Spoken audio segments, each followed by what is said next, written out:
Right now, there's an idea circulating that we still have relatively high unemployment, but employers cannot find workers. And the claim is it's because there are a lot of benefits and unemployment benefits or stimulus benefits that are preventing workers from seeking jobs. I believe that's untrue. I believe what's happened is or partially untrue. I believe what's happened is there's been an existential reexamination of what work is. So before the crisis, let's say there was $10 an hour jobs. Everybody would be hustling for $10 an hour. They're lucky to get in retail. Retail is the biggest employer in the U.S. You can look it up on Bureau of Labor Statistics. A lot of people would be hustling for $10, $11 an hour jobs. You'd have in a marriage, two people working. They'd be working miscellaneous hours. Then we had everybody not working for a while. And people spend time with their family, re-examine life. And there's been a shift in the utility function of how people gauge free time versus work. And when work is now availed to them at $10 or $11 an hour, especially with rising CPI, the incentive to go back to work is not as high as it used to be. And yes, there are some benefits which have extended their ability to stay at home. And you can say, well, people are going to exhaust their savings. But I think it's more fundamental than that. I think people are looking for other ways to make money and survive. A lot of people are doing things now, home-based businesses, doing things, growing their own food or, selling things online.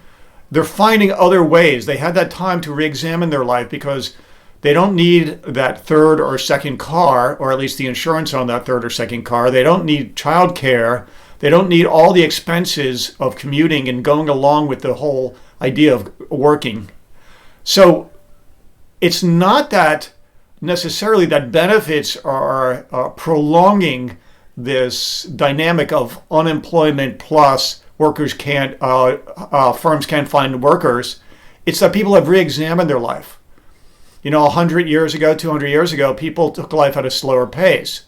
And we as humans want to spend time with our family, want to take this slower pace. There's nothing wrong with it.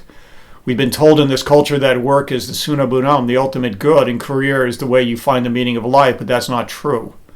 The meaning of life is found in everyday, ordinary things, and then each person discovers that. And, I have my own particular view on that. But working for 10, 11 is not cutting it, people realize. They might as well stay at home, start a home-based business, do something else. Even do a local business rather than commuting. So what's going to happen is employers are going to have a hard time filling these $10, $11, and you have major brand name companies shifting their entry level to $15, even $17 an hour. And even that is going to be tough to draw workers.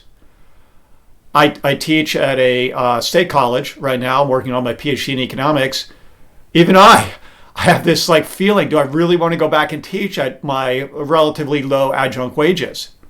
And the answer is probably not. I can find other ways that are more profitable with my time, but also more enriching with my time. If I spent, the whole summer with my kids teaching them chess, I'm fairly good at chess, then that will echo through many years and benefits to them, rather than just hustling and getting that $10 an hour.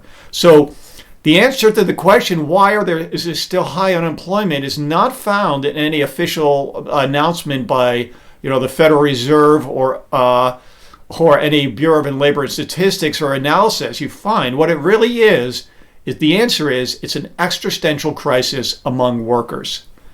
That they're no longer valuing that $10 as much as they value their free time.